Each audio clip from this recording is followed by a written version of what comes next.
Good evening, everyone. How you doing tonight? Welcome to the North Carolina Cryptid and Paranormal Project. My name is Tom, and I am the host of this podcast. So, everybody in the chat, welcome. Stephen Truth Seeker, Radio Vault, AJK, Nana, Steve Riley, Shane, everybody that's out there. Lori, my wife, Lori Cardos, Mrs. NCCP. Glad to have you all in the chat today. And without further ado, we have a special guest, Mr. Ron Morehead. He was he kind of got the recordings for the Sierra Sounds, and he was the author of the book, The Quantum Bigfoot. So without further ado, let's welcome him. Hi, Tom. Hey, Ron, what's going on? Well, I'm with you tonight. That's going on. Yeah, that's it's awesome to have another fellow Carolinian on the show tonight. I'm pretty Yeah. excited about that. Well, that's good. I didn't know you lived here too, so that's good. Yeah, I figured you were like out west in in that area where you had your recordings from still. I was. I've been my whole life's been out west, so pretty much. Gotcha. Just moved back here about a year and a half ago. And love the weather here. It's great so far. We haven't seen the tsunami come in yet, but other than that, it's okay. Yeah, this weekend I wasn't crazy about some of the rain we had this weekend, but other than that, I mean, yeah, we have great weather in the Carolinas. Other than like we had like that third stage of winter that wasn't sure if winter wanted to keep leave or not. So luckily, it's finally gone. It's like that OCD, schizophrenic relative that doesn't go away. You know.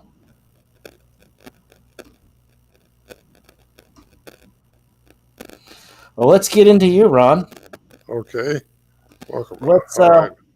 the people that haven't really heard of you. I know most people have, but if any of my audience haven't, we'll kind of give like a quick bio. What kind of got you into this, and then you can work that into what you recorded out in the '70s in the Sierras. Yeah, I'm responsible for the Sierra Sounds, which is the Bigfoot productions that I've done, 2 CDs, a couple books. And actually, it started in 1971 for me when I invited to a camp where one guy didn't want to go back by himself because he got so freaked out from the sounds. And the camp had been habituated since 1958, but nobody was looking for a Bigfoot. It wasn't even on their radar at all, so they didn't know what they was dealing with. And the guy just didn't want to go back by himself to see how the other ones were. And the wives were all worried, so he asked me to go with him, and I did, and that's what got me involved. That was 1971, Mm-hmm. and I got up there. The guys were okay, but they were late coming out. That's why the wives wanted someone to go check them out because they didn't know if they got eaten or carried away or what happened. They just knew there was some kind of monster up there, and so that's what got me involved. And it goes on from there with the studies that we had done on the sounds. It was 1972 when we took a reporter in there, Alan Berry, and Alan Berry was looking for a hoax, which we didn't know that at the time, but he went up there and he ran across the same thing, but couldn't figure out how anybody could be tricking us way up there. We're 8 miles in the wilderness, really wilderness area, 8,400 feet in elevation. There's nobody else around, and believe me, we all looked, but there's nobody else around, and he couldn't Mm-hmm. find any traces of anybody either. So that was 1972. Then it wasn't until 1976, I think, when he wrote a book. Yeah, he did. Bigfoot. He co-authored it with Ann Slate about our events up there. In 1978, when he fostered a study at the University of Wyoming on the tapes to see, just to get some professional behind it to see if they were legitimate or not. And that was Professor Curling, and Curling said Mm-hmm. that they were above the human range, inside the human range, and below the human range. So he showed a graph of that in a book that was published by the UBC Press in Vancouver, BC. And anyway, that kind of got a little bit of academia's attention, but not enough to do any more good. I mean, we just kept searching for someone that could help us. He did anyway. Mm-hmm. He fostered it all, and but Curlin said that it was represented an animal compared to the human species, 8 foot tall. The sound bite that he looked at for that segment, and so that kind of puts it out there, But then we had a cryptolinguist run across him by accident in Missouri, where he retired from the Navy as a cryptolinguist, and he's a two-time graduate of the Language Institute of Technology in Monterey, California. Had him vetted very well because I've had a lot of people say, "Oh, I know what they're saying. I know what they're saying," but how do you know what they're saying? How do you know they know? Yeah. But when you get a professional behind you, like that, well, they kind of got a lot of credibility, and he's got a lot of credibility. There's not a whole lot of guys that are two-time graduates from that school that spend a career in the Navy doing just that, deciphering codes and listen to languages or listen to sounds and see if it is a language. If it is a language, if there's any maliciousness in it, anything like that in it. So he studied him for a while after he came out from Missouri and interviewed us, and got the recordings and went back and started putting it together and wrote a transcription code and said that these things have language by the human definition, which that means a morpheme stream of words, which means put together a sapient sentence like we're doing now. And it's pretty interesting what this guy can do. I didn't know a guy like that existed until he came out and seen us and convinced us that he was real. And so that puts it in another category because, according to Dr. Lieberman at Brown University, who passed away last year, only humans have the vocal mechanism for language. No other animal on this planet has the vocal mechanism for language, according to him. And he's a primate specialist in cognitive languages. So what does that do? You got Dr. Curlin saying it's outside the human range, representing an animal 8 foot tall. You got Scott Nelson, a cryptolinguist, saying they have a language. And you got a professor at Brown University saying only humans have language. So that kind of puts it in, they got to be a human hybrid, or they got to have a human component to them. Of course, I'm with, I think we talked a little bit before this program, but I'm with you. I think they've been here longer than we have. But a lot of things are hybrids on this planet. We're hybrids who are going to get into it. Something created us, right? And so I get kind of deeper into it, into the things that classical science don't get into, and that's the Anunnaki species, the cuneiform texts and stuff like that, which gets into it deeper and deeper, and it's a lot of fun, really. I have a lot of fun doing this, but it's also, I think, something I need to put out to everybody else so that maybe it'll help somebody. Anyway, I'll just keep rambling here. So ask me a question. No, I'm excited to hear what you have to say. I mean, like you said, it's crazy. We talked about, I actually went on a little expedition with my wife, and I played your Sierra sounds, and we actually, right after we played that, the little clip of it, like the 35-second loop clip, we actually got activity, and I didn't see it. She saw it from like 60 yards away. And it was as quick as she saw it. When I looked, I didn't see it, and it was gone. And she said she didn't see it no more. And she's not the kind of person. I mean, my wife was the biggest skeptic in the world about this topic, and for her to say that she saw one, I took it to heart, because she's not going to lie about something. Like, she has nothing to gain from saying, "Oh, I saw a Bigfoot in the woods with you." She doesn't have nothing to gain from that, nothing to lose. I mean, other than just saying what she saw. So I was pretty shocked and blown away that I said the only thing is we don't know what this was saying on the clip of your footage that you have on the Sierra Sounds. So hopefully it wasn't like a baiting thing. Obviously, we made it out of there safe, so we weren't attacked by anything. But who knows what what's said. I don't suggest people doing that just because you don't know what they're saying. We know it's a language by the human definition, but what are they saying? They asking you for a fight? They want to take you for a mate? You don't know. Yeah, take you for a mate. I had one guy that blasted him one time, and boy, he learned how to walk on water after that. He just, one thing charged him, and he saw it. She didn't feel threatened. That's one thing. She didn't feel threatened at all. But like I said, we just didn't know what we're putting out there. It's almost like it's almost like going in a foreign land and playing like a clip of of this foreigner land's language. You have no clue what they're saying, but you're playing it, and then you're expecting just see what happens, and hopefully something good comes out of it. Yeah, it's wave and smile.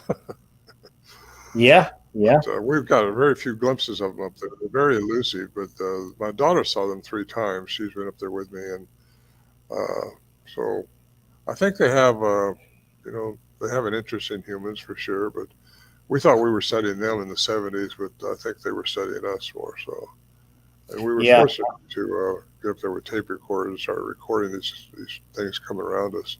But we underestimated what they were and what they was all about at that time. We all had guns with us too, high powered guns, and Hmm. So I you know. were armed. You were armed to the pretty much to the teeth back then. I mean, you were hunters with hunting rifles, really high-powered hunting rifles.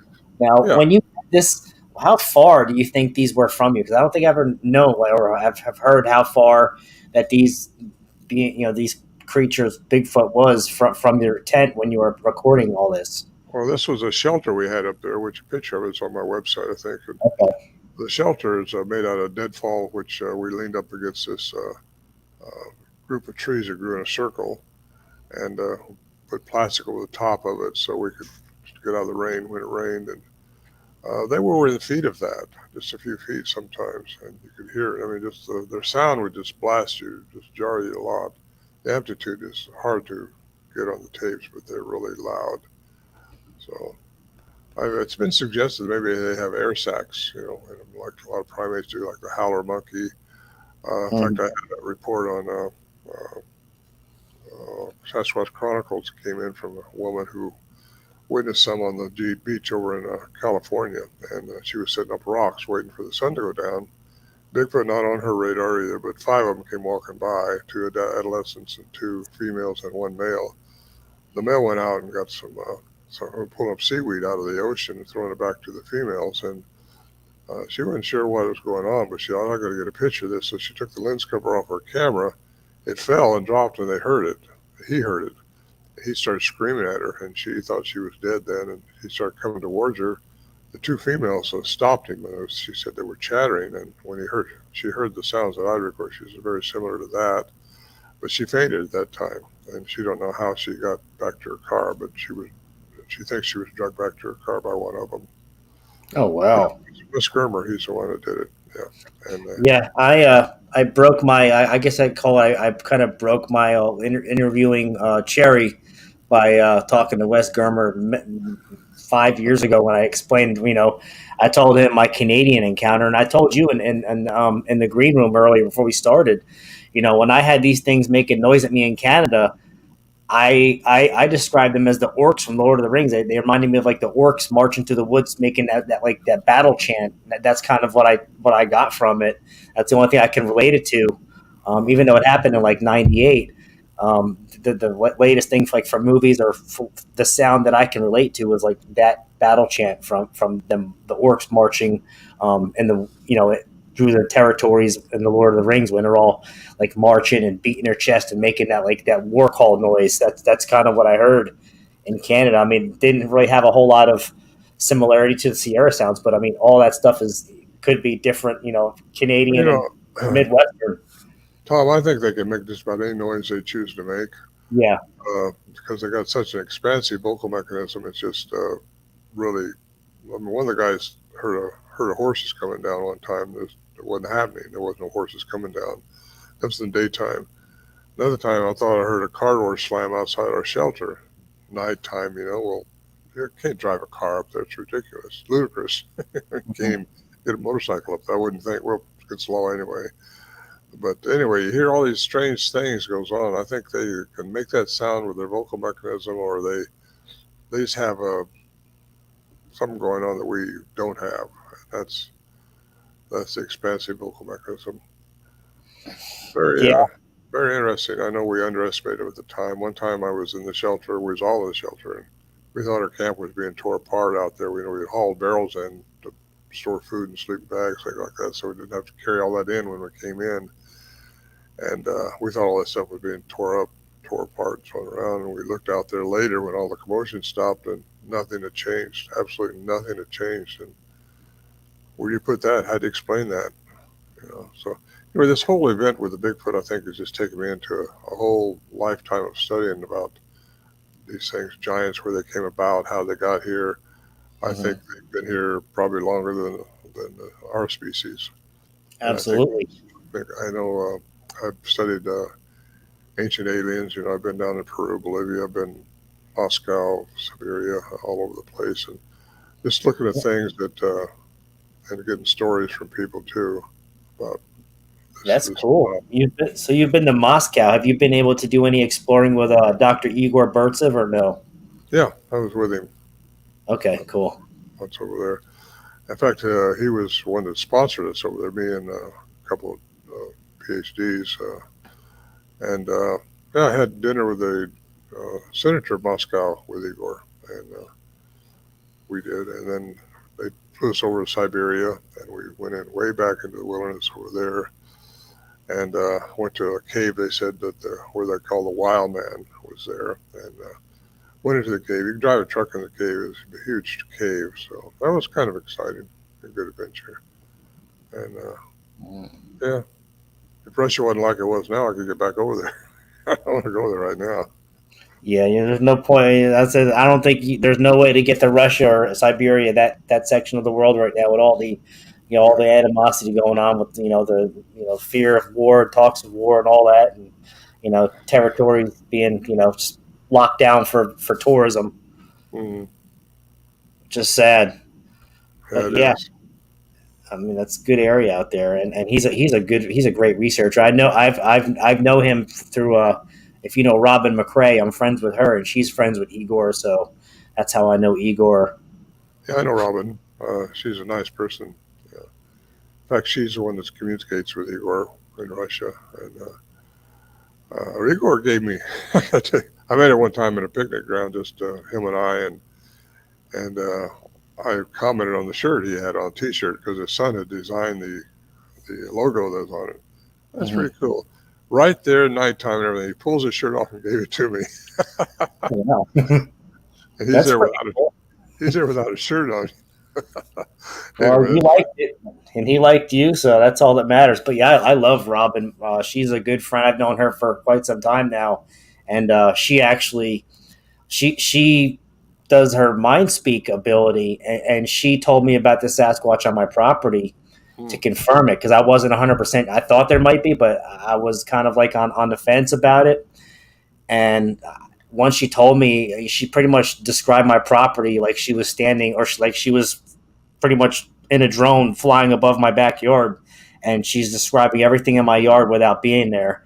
And I never gave her my address. I never gave her anything near where I live, so she couldn't pinpoint my address.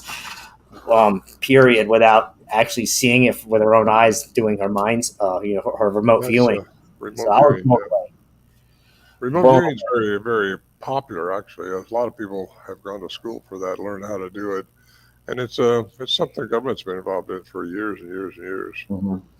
And yeah, it's very Native Americans talk about remote viewing and all that. So Yeah, that's CIA was involved in that back in the '70s with the Cold War. My friend Brian Bowden in the chat right now, he does that as well, and he comes up with some good things every now and then that he kind of keeps within within group stuff, so that doesn't really get out there.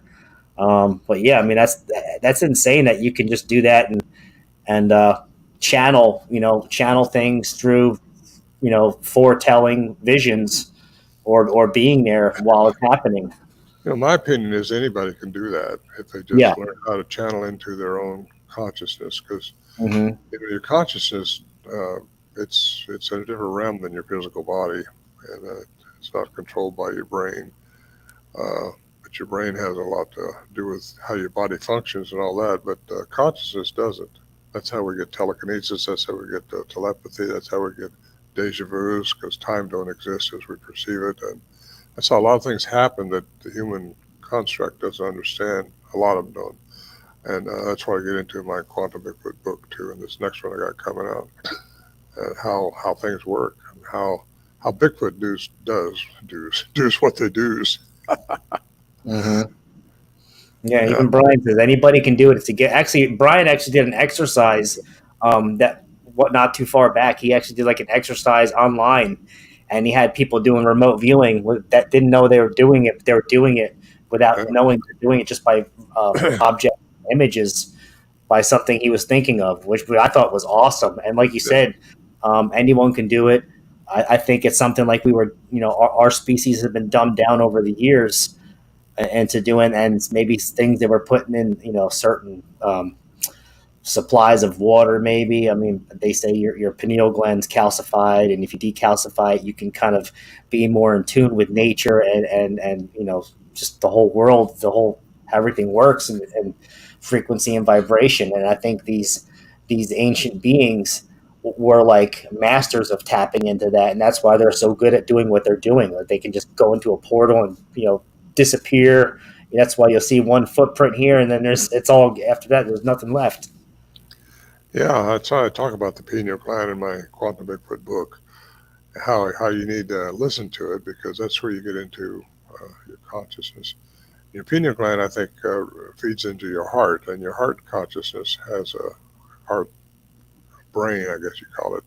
Mm-hmm. I think has to be coherent with the upper brain, the outside brain here. So, because that's what's analytical, that's what tries to steer you all kinds of ways from being analytical. But if you can couple those three things, your pineal gland and your heart's brain, and then your heart gets coherence, you do that through your chakras and through your balance in your system and Mm-hmm. a lot of things. But yeah, you're right. You got to decalcify the pineal gland. Do that through diet.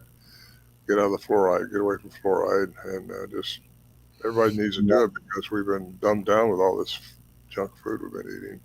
Well, we're also living in the age of of Aquarius, so many people are waking up to their spiritual sense and like kind of almost like unplugging from the matrix and seeing what's really going on in the world, which is crazy. Yeah, I see Question. that. These questions for me. Should I Yeah. look? Yeah, remote viewing for Sasquatch. Yeah, if they've got a consciousness, and I think they do. Sasquatch anyway. I'm not sure about Dogman, but I don't know why there wouldn't be a Dogman, and if they have been created by some kind of an alien influence into the genome of a dog. They create. They've done that all over the planet. They've hybridized a whole lot of species on this planet, and Dogman could be the same thing. But yeah, could they remote view if they have the same attribute that we've been giving, and that I think Bigfoot's been given the same thing? They could remote view if they choose to, but I think just through consciousness, you know a lot of stuff even without remote viewing.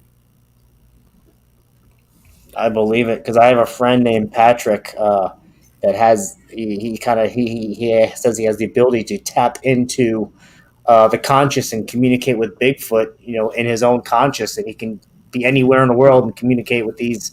Yeah, Um, and I think that's awesome. it's frequency. If you give them Yeah. the same frequency, they can tune into the same frequency you're on. They can mind speak to you, and a lot of us have it. I don't. I mean, when I was up in the Sierra camp, I never even thought about that. Didn't even know about it. Frequency, energy, and vibration, according to Tesla. That if you understand those things, you know the secrets of the universe. Well, Yes. I think getting closer to that, but everything is energy, frequency, and vibration. So if you tune in and you relax and get your, your brain set, your head set to get into the alpha state of awareness, which is just above the theta state of sleep, I think they can talk to you. And it won't be like a dream. It'll be like you'll know it's from something else. I have not had that happen that I know of, Yeah. but I think that's how it happens because if they can tune into your frequency, actually, according to Einstein, you get the frequency of anything, you can change matter. And according to Dr. Paul Dirac at Florida, he said that energy and frequency are interchangeable. You got to listen to that one again. Energy and frequency are interchangeable. Okay, Mm. matter can change into energy, and that's what happens when this body dies. Your matter changes into energy. Now, can Bigfoot do that through frequency vibration? Perhaps. Right. They're interchangeable, and that's been established scientifically. By the way, Paul Dirac won the Nobel Prize in 1933 for that mathematical equation. In 2012, a Hadron Collider over in Switzerland proved it can happen. So these people say that it just went. Your eyes only see within 430 and 770 terabytes, and there's all these other frequencies out there that we don't see with our eyes. We don't smell like a bear smell. A bear can smell 20 times better than our olfactory sense lets us. And we all that stuff. It just we have to understand our human limitations or human what's been put on us in this three-dimensional environment. So where was I going with that? Oh yeah, the disappearing, and they Mhm. disappear. That's a big question because I've talked to so many people who said that yeah they disappeared right in front of my eyes, and I usually just throw those people out with the baby water, but I don't do that anymore because it can happen through Mhm. energy and frequency, and matter interchangeable. And you talk about these people that saw trackways disappear. All of a sudden they just like Fred Beck, who claims he shot one in Oregon in 1924. Prior to that, he had tracked one in the snow, I guess, and he said it had to have jumped 160 feet to have left another track. Well, Yeah. then most researchers will say, well, a helicopter picked them up, right? I Yeah. don't think so. And No. anyway, what happens if they can change their matter into energy through frequency vibration, their matter mass would disappear, and Right. they wouldn't have any density any longer. And they wouldn't leave a track any longer. That makes sense. Well, it does if you know the science behind it. Then all of a sudden, Yep. you just got to realize you don't know everything there is to know. How Not come unless you get into quantum theory. a filter to buy a video? Oh, that would be interesting. That's a good question, Mr. Bowden, Brian Bowden. Sir, Brian what? Bowden. Good question. I don't know. That's okay. That's there's no wrong answer. I mean, and there's another one from Al. These Al and Brian are partners. The New York Sasquatch, New York State Sasquatch organization, out in you know upstate New York. So Brian actually moved to Florida now, and they're still a team. They still investigate. They've been doing it for like 40 years. So here's Al's question. Wait, is Brian in Florida? Yes, Brian's in Florida. I'm speaking at a conference down there in the Yeah, 22nd of he's excited to Ocala. see you in Ocala. He mentioned that. I'll look for him. Yeah, yeah, I'll be there. What am I asking her now? Oh, I Okay. think they can do that with their sound, just like they did with our camp. Can they? Can everybody see this, or just me? Everyone can see. I put it up for everybody. Okay, good. Yeah, you said it was supernatural. Nothing supernatural. Only this is according to Edgar Mitchell. He said nothing is supernatural. Only gaps in our lack of what is natural. So we have to fill those gaps of ignorance. That was Dr. Edgar Mitchell. He says it takes classical and quantum sciences together to have clear perception. I love that statement because if we can't ignore classical science, we live in it. It's our 3D reality here. But quantum science exists in these other dimensions, and we just have to know that they're there and that things go on in those dimensions, things you can't see with these two eyes. And Yeah. Just because your eyes can't see doesn't mean there's something not there. I mean, just I think because I think spectrum. there's things all the way around us. There's things all around us that we're just not seeing. I Yeah. think And the some way people. our eyes pick up light, we're only getting so many diameters of the spectrum. You're only seeing so many of that part. When you open the spectrum up higher, you can see more. So Right? Yeah. Let's see. Oh, got another question. that's not a question. No, it's just a long. Yeah, he's right. Much does not need to walk. Yeah, Brian said he'll be there. And also, I got my other brother's Three Beards podcast will be there as well for to see you in Ocala. And Good. you're actually going to be in you're going to be in North Carolina in Hamlet Saturday, right? For the That's right. Encounter Yeah. Quest? April 1st, April Fool's Day. April Fool's Day. Yeah, Yeah, I think I speak there 1:30 or so right after lunch, and yeah. I'm looking forward to that. So you wrote the book Quantum Bigfoot. How many years ago have you written that? Since today? About 5 years ago, Okay, 4 years. Yeah, because I I wrote mean my that first book. book, Voices in the Wilderness. That's my chronicle of Mhm. living for 40 some odd years at the time, and that's my first book. And it comes with a download link, so you can hear the sound I'm talking about. If you play the download link, you can hear it when you get to the context. So I used to furnish a CD with that, but I don't do that anymore because I can't package it all. I Mhm. have Amazon send it out. I just send the link, put the link in the book. Need your shirt size. Brian wants to know your shirt size. He has some shirts for you. Oh, really? Extra large. Bronxville, yeah, it's a Bronxville Paranormal Society is their the name of their research team. Yeah. Extra. Thank you, Ryan. A So what few. do you like? An extra large, XL? Yeah, XL. All right, there you go, Brian. A cryptid huntress, welcome. But yeah, he's gonna be there.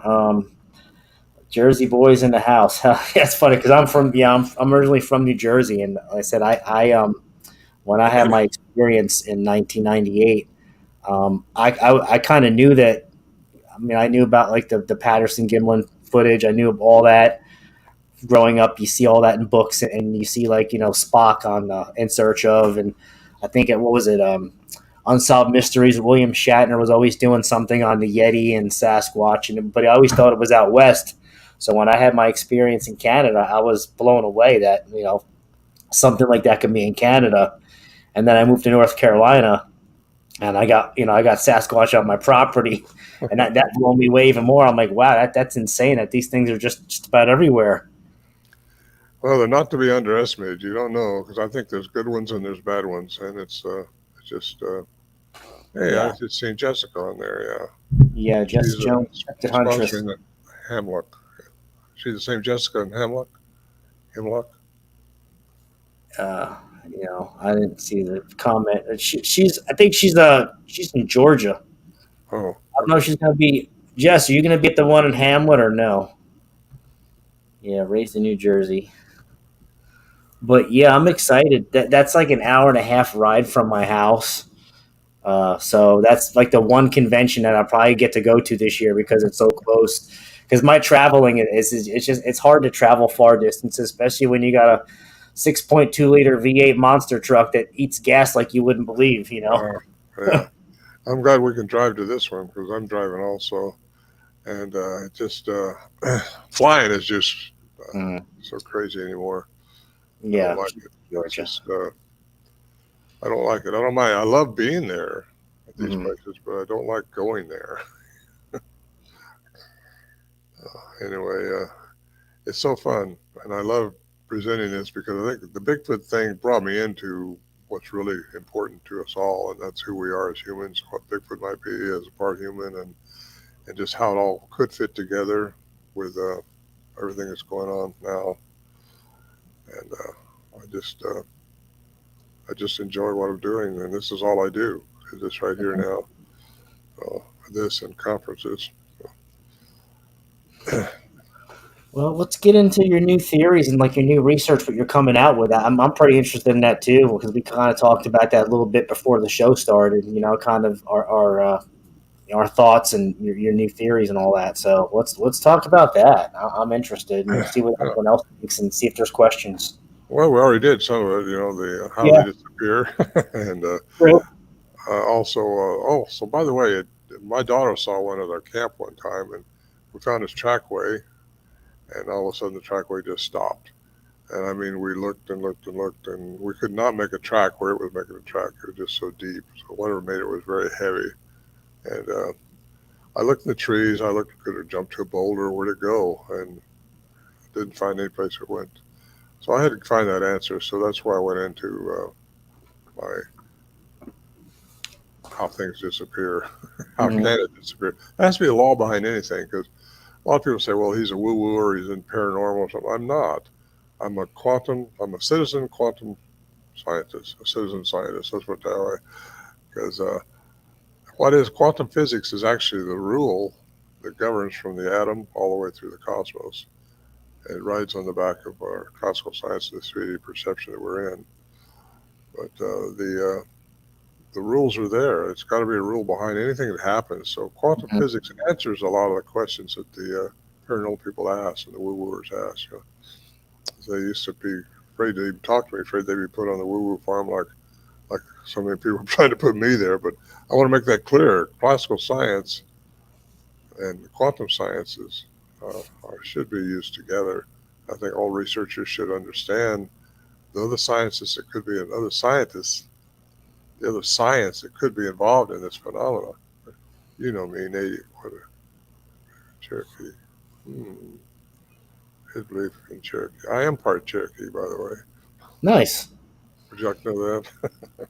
That's cool. Yeah. Of But what's course. your take on the little people, the Cherokee little people? If you haven't heard of them, they're like the little, almost like I guess these little beings that come out of the woods and are like almost Why, like elf-sized. why not?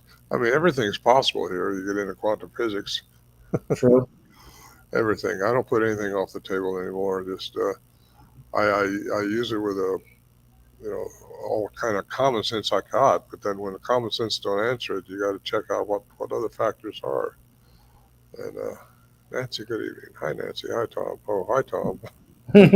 I'm just going through the chat, but yeah, I mean, you got to be open-minded in this field. Oh, If you you're not do. Yeah. open-minded, you're going to get lost. And that's the You shame know. because these scientists that I know, and I know a lot of them, they're trained in a parameter of classical science, which is 1687 Newtonian physics, which we're all taught in the fifth grade. I mean, we know what you got to believe what you see, but you got to believe what you don't see also, because there's things out there you just don't see.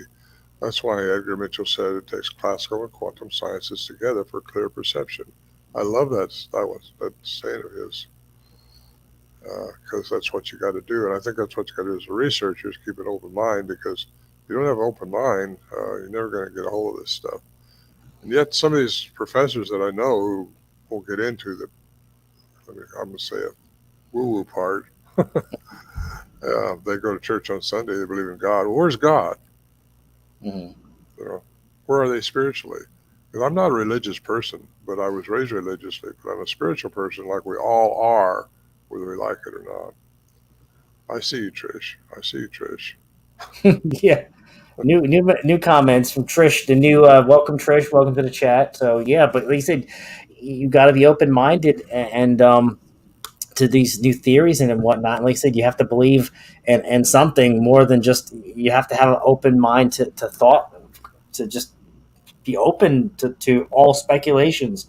Because like you said, you got the woo, you got people that don't want the woo, and people that don't care about it, and the ones that are only all about it. I mean, you have Uh, to be in between almost. You know. Well, when they say that these things are just flesh and blood, well, yeah, they are flesh and blood when they're in our dimension, but not just flesh Mhm. and blood. Nothing is just flesh and blood. Right. I mean, they have cognizance, in my opinion. They're sapient. They have a human component. And you put Curlin, Scott Nelson, Dr. Lieberman together, all three of those, 2 plus 2 plus 2 makes 3, makes 6, excuse me. and then, and that tells me there's something human about these things people should open their minds up to. So they're not just flesh and blood. They have Mhm. more capabilities. I think we do too. We've underestimated who we are as humans. Just got to Yeah. put our minds up. And actually, it gets very spiritual if you want to look into the way Agent Tex reads and all. We're going to have to become one with the collective consciousness that's within us all. And that's just the way it goes.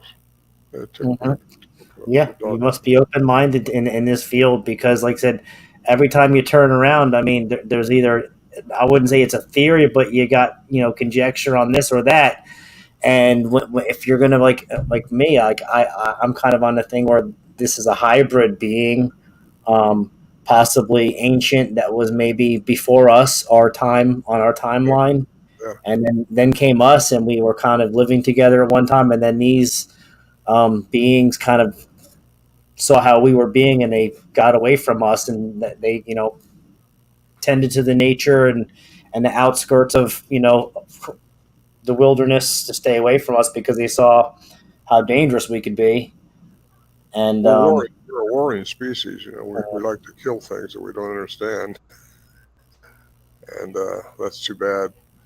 I was up in Portlock, Alaska here a year before this last one, 21, with the Discovery Channel, doing some filming up there, and they took me into Portlock, which was abandoned in late 1940s, right.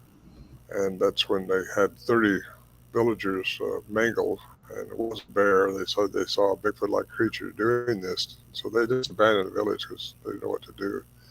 But when they took me in there by helicopter, I surveyed the area pretty well, and I seen where years and years ago it was heavily timbered with all that timber been growing up now, but there's still a few old growth trees around. So I think they probably over timbered it, and they were overfishing it from the pictures I saw. And they were also mining the area. So you put all these things together, and there's something about trees. These things really don't like us cutting down all these trees. I've Mm-hmm. had so many reports over the years about trees and how they're affected when we're cutting trees. 'Cause we're destroying the planet. And I'm not a tree hugger. I still eat hamburgers and stuff like that, but still, what we're Well, doing to the planet is disturbing a lot of things. And who is it? It's us that's doing it. mm-hmm. Well, trees have energy too. The trees are living energy. So when you cut a tree down, you're taking all that energy down, and it's also filtering oxygen for us to breathe. So I mean, if a being sees this as being done massive amounts, it's going to piss them off because they're seeing, like I said, they're getting all the food taken out, all the trees getting cut, and whatever else they can mine out of the land. So that's like a triple threat attack. I totally agree with you. Yeah, yeah, it's a bad deal. I've talked to so many people that seen them when they were cutting trees, and it's just I And start that's yeah, trying to put it together. Why would that bother them? Well, it bothers them because trees give us life, and we take life away from trees. I'm not. I don't. I don't know what to say about that because the timber companies and everybody else is going to keep cutting trees as long as they can until they very find. true. The majority of a lot of encounters too are like lumberjacks and like tree clearing companies. Um, they're pretty much told to not even talk about it because if they talk about it, then they kind of the area gets shut down for a while, and then then the government comes in and does what they got to do, and they just don't want to deal with that. So when people see these things, they're told not even to talk about it. Right. I just talked to Peter Byrne. I've known him for years. I was in Nepal with him actually a few years back. He's in his late 90s now. He's getting old, but he's still around. And he said he interviewed some guys, eight men who were lumberjacks out clear cutting some timber, and they saw Bigfoot walking right down towards them and stopped, turned, or walked away. But it was just aggravating him. So anyway, they were all non-believers, very skeptical about the whole thing until they saw this thing. And anyway, I talked to another guy who was cutting a tree down. Well, there's all kinds of stories I got about trees. I'm going to write a chapter about trees in my new book. I already got it written actually, and maybe That that'll would help. be interesting. And Definitely the yeah, trees. and I'm sure people have heard about the Coral Castle, haven't they? In Florida. What's the Coral Castle? In Florida, yeah. Yeah, this was the guy that kind of built the castle out of coral, and he kind of used sound to do it. Then he kind of used like a sound waves to move all this heavy coral. Well, that's a suggestion, but I got another chapter in my new book called Sound and Light, and how Okay, things are moved with sound, how the Tibetan monks uh, levitate things, and it's just I think it's all done with sound vibration. When I was down in Peru and up in Bolivia, I seen all these structures that just uncanny. You couldn't do that with human machinery now. What I saw, some of these boulders are way over 100 tons hmm up on top of this 13,000-foot mountain and put together like a jigsaw puzzle, and it's made. You can't put a no mortar. You can't put a card or hair between them. How'd they do that? yeah, They do that. There's a way it happens. It's through quantum physics, I think. And I think aliens did it who had that knowledge because there's definitely advanced technology been had down there. And I've seen the remnants of some of things that weren't human. And that's well, I went down there two different times on two different expeditions with two different scientists to explore those elongated skulls and some of the right. sites there. And it's kind of eye opening when you see that stuff with your own eyes. You So hear you've about seen the Baraka skulls in Peru? Yeah, I was there. Yeah. In Awesome. fact, I got a copy of one. I should have brought it down. Joe Taylor, who recently passed away, Joe Taylor was down there once with us, and we got permission from this one museum to actually demummify a skull that he had, and he was doing that because he makes an identical replica of it, and he's probably one of the best in the world doing that. Was anyway, become friends with him. we went to the Lovelock Caves a couple times, and that's another story. The Paiutes there, but Mhm. I went down there specifically to see if these elongated skulls had anything to do with the sagittal crest that's been so often reported on some of the Bigfoots up here, and it does. There's a crumb trail leading up to the Incas and to the from the Incas to the Aztec and the Mayans in Central America. Then from there, you got their stories talking about the giants in North America, and that would be the what the Paiutes talk about, the cannibalistic 8 foot red haired giants. Sarah Winnemucca writes about that in her book. When's the book coming out? I hope it comes out this summer. A lot of back work I got to do on that book, Brian. Mhm. I And, gotcha. Yeah, the Lovelock Caves and these. I mean, do you think? I guess back in what the 1800s, a lot of these explorers, people just doing whatever, landowners, people out there, digging wells, were coming up across all these giant skulls. Do you think all these skeletons of these giants were of the Sasquatch, beings, or you think it was something else that they were coming up with that the Smithsonian, said, all right, we'll take your bones and I don't know where they went now, but we got them. well, whatever it was, I don't know, but whatever it was, the Smithsonian has got it, or they got rid of it.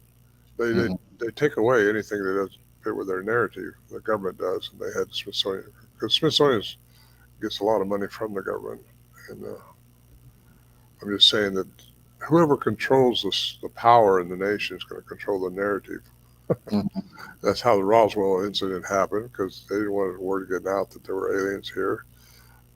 And anyway, Yeah, that is true. Now, what do you think about the like out in the Grand Canyon where there's reports of some areas are shut down to people and they found like ancient Egyptian artifacts in these caves in the Grand Canyon. And ever since that happened, they just shut that whole area down. hmm that's interesting. Yeah, I imagine it's because I don't want it. I don't want humans destroying it like we do everything else.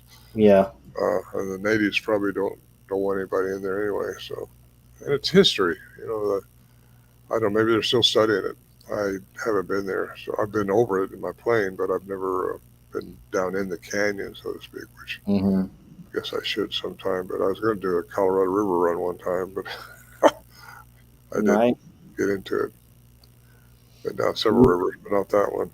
That's a hefty river. That's, well, I mean, I be since it probably filled back up with water, but I know for the longest time the drought was so bad the Colorado River was like starting to run dry and receding really bad. hmm Yeah, it's a interesting area. I know they've had to curtail all the water allotments out of there. They're fighting with California now to try to get them to cut back on their water. But I Yeah. don't know. It might be different now with all this rain they've had. I was saying all the rain they got, they pretty much filled their void, and then now they're like having overabundance of water and mudslides and all this. I mean, it's crazy out in California right now. I think they're still getting pounded with snow in some parts of it. Yeah, I'm going to get out there this summer, I'm pretty sure, and do a couple things. I try to get back. I was out there last summer too with some filming and stuff. And plus, I got grandkids out there, and I don't like the travel part, but I like being there. Mm. What is your favorite area to explore or to go out to, like just to go out there and hang out and check out the wilderness and just do your thing? Like, what's your favorite part of the country to do that in? Well, I'd say my most memorable part is the Sierras where I encountered these creatures, and it still is. It's just very pristine where I go, and it's just like a sanctuary up there. Nice. That's nice. Yeah. Carlitos. Hey, Carlito, welcome, buddy. Glad you can come to the chat. It's my partner Carlito, Cryptid and Paranormal Kingdom. He does his podcast on. We started together, and he did that, and I do this. We do different nights, but he works like crazy hours now. He just got into a pipe fitting, so hope the pipe fitting's not wearing you out, Carlito. That's a heavy duty job, especially out in Texas. Mm. So with your book, your theories, the quantum Bigfoot, Sierra Sounds. I mean, what's next for Ron Morehead? Well, I kind of got the title figured out, but I'm not sure yet. So uh, I'm not going to tell anybody until I nail it down. I got the Yeah. looks of it down, I think, but the title I'm not sure. It's going to have the word Bigfoot in it, even though I get into a lot of stuff like we're talking about now. Mhm. What drew me into it was the Bigfoot phenomena, and I think it's more important than the Bigfoot itself. Even though Bigfoot's a big question in everybody's mind, well, most everybody, uh, it's not a question in my mind because I know they're there. I don't try to prove their existence to anybody. I think it led me into what we're talking about tonight. The higher, uh, what we've been given on this planet. We're very special, human race is, and we should understand that. We've been given something no other race has been given, including Bigfoot. Nobody's really supposed to interfere with us and our decisions. That's our karma. And energy don't die according to physics. It can only change forms. So I think religious people call that heaven. If you're a physicist, you're going to change forms. That's your consciousness. Just goes out, and what happens after that, even Einstein wouldn't guess. But I believe in multiple embodiments. I believe that you have to balance your karma somewhere along the line. And if you don't do things right, you got another chance to do it, and you won't know that until you get embodied into some other planet or some other family here. Mm. So, Another vessel, right? yes. There's also speculation with aliens. I mean, I know people say some of these gray alien beings they're almost like it's a bodysuit being controlled by, almost like a drone plane being flown from across remotely. And some of these gray beings are just an exoskeleton bodysuit that has intelligence in it that are being operated by these things, and say the Yeah. mothership. Yeah, I think that's probably their AI, artificial intelligence, some of them. And I think that's how they get away from the body dying. But then they can't graduate like we can graduate. We can graduate through our experiences Mhm. by, uh, by responding to all our experiences positively and not like a victim. And if we respond to all our experiences with love and compassion and understanding, then you're going to raise your personal vibration frequency higher. And then when you do leave this embodiment, you're going to get to a better state.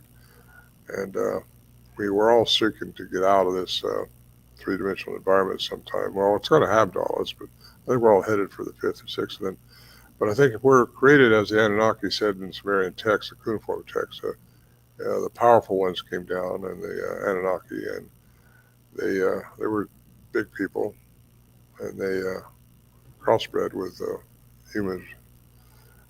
And anyway, I get into that a little bit more in my next book. Yeah, It's interesting because I'm all about that. I mean, hybrids. Breeding. I mean, they needed something to dig. Mine their gold on this planet. That's kind of where maybe we are partially. The Sasquatch came to mind because they were big and strong and they could mine gold real good. And then we were built as something else produced, and who knows what we got. We had too much intelligence, too much brain power, too much will, and we got out of control. the intelligence factor is a little questionable there, Tom. Yeah, very true. But Well, AI is fixing to take over anyway, so we better watch out. yeah, AI. I mean, that's the new thing is AI. I mean, everything is AI. You got this chat bot GPT where you ask it questions and it pretty much says it doesn't.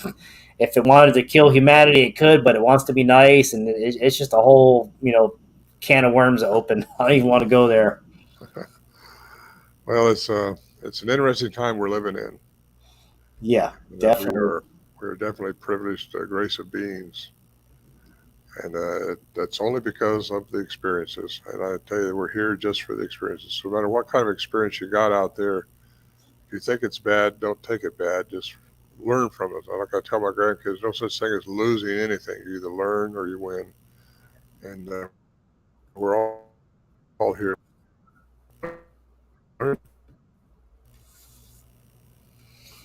The internet. Do you do you think that the mind uh, is almost like the biggest computer out there. It can download memory, and say you come back in another, you can remember that life. Well, I don't know if it's a computer or, yeah, I don't. I think probably that's technology is there. I don't know if we have it, but it's there in the aliens or someplace because I think, yeah, it's there's so many different life forms out there in the cosmos. It's unfathomable, and this Earth here is the jewel of this solar system. And tell you what, we're screwing it up. We just got to straighten that part up. We're only going to do it through our vibration. If we can raise our frequency, our personal frequency with love and compassion, and enjoy our experiences because that's what it's all about. Absolutely, that makes a ton of sense. I mean, you're only, you get one chance at this. You only get one life, and That we know of, that you know of for sure. yeah, that we know of, and you got to live it to the best of your ability, and just do all you can to be a good person in life. Because I mean, why not be a good person, right? What's it going to hurt? Don't Yeah, hurt anybody. That's all you got to do. Just don't hurt people. What you're going to say is going to hurt somebody, don't say it. Uh, exactly. just that's my lifestyle anyway. I didn't used to be that way, but I am now. That's why I think the Bigfoot thing happened to me, so I could be on programs like this and talk about where it's led me, and hopefully it'll help somebody. I'm at the age now where I just tell what I think and tell what happened to me, and people can either take it or leave it. I just hope it hits somebody and positively in a way. Absolutely. I mean, he said, have you heard Steve Isdall from How to Hunt? Have you heard of Yeah, his channel? He's yeah. kind of like no nonsense, no bullshit. Take it as it is or leave it. And I love that mentality because I mean, he reaches so many people by just helping tell people's encounters that are too, either they're shy, scared, or worried maybe they have a job or high profile job. They don't want to talk about it. They send in their thing to him. He reads it out, and you don't have to believe the story, but at least he's getting their word out of what happened to them, which I think is great. I mean, I think we got to be honest. As you get older, you want to stay honest. You want to be honest about everything. yeah.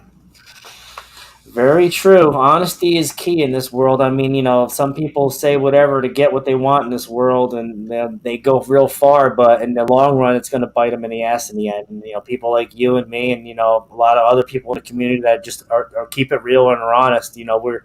We do what we do, and that's it. We get the word out and help people and make things right.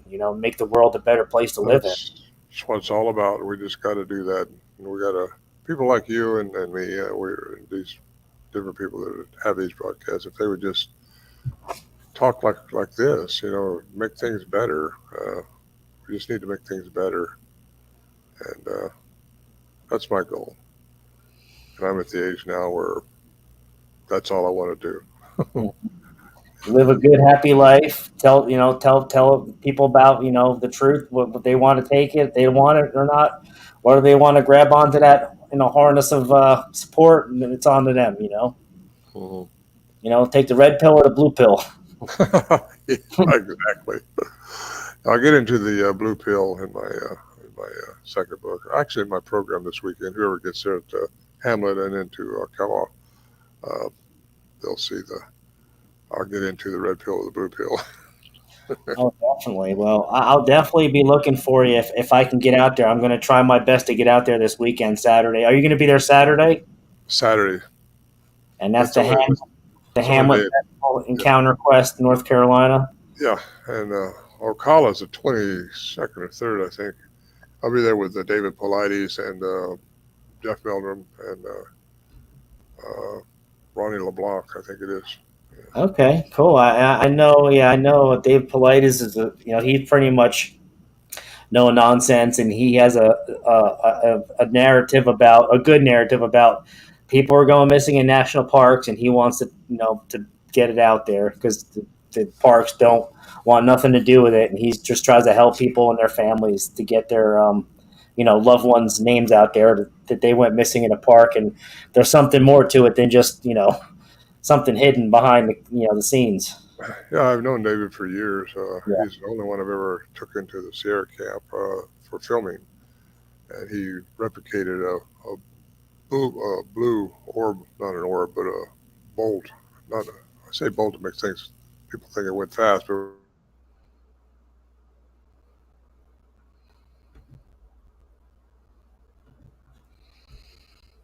My internet. I think it's your internet, Ron. Yeah, you paused. Awesome, Tommy Cool. Son, yeah, Brett and Son was good. And Politis, yeah. I think I first subscribed. I think one of the first channels I subscribed to was Brett and Solon. And then he sadly passed, and he was going through the sickness. I think he had cancer, and he rode it to the end, and he stayed true to himself and true to the topic, and he kept people getting people's stories out there and telling it like it is. I think everyone misses Brett and Solon. I thought his channel got taken down. I don't remember. I know his daughter was like in charge of it, but then all of his videos were taken down and something happened. But sad to say, my internet took a crap. Ron froze up. I thank you everybody for coming on tonight. I do. Yeah, we lost Ron. So everybody, I appreciate you coming on tonight, being in the chat. Yeah, he was frozen. My audio's crackling too from what my wife's telling me. But yeah, I will see you guys next week. And if anyone's going to be at the Bigfoot Festival in Hamlet, I'm going to try to be there Saturday. I'm probably not going to be there all day, but I'll probably be there for a while. So if you see me out there, come say hi. Have a big foot of shot of beer with me, and we'll hang out and shoot the shit. So y'all take care. Have a great night. Take care, everybody.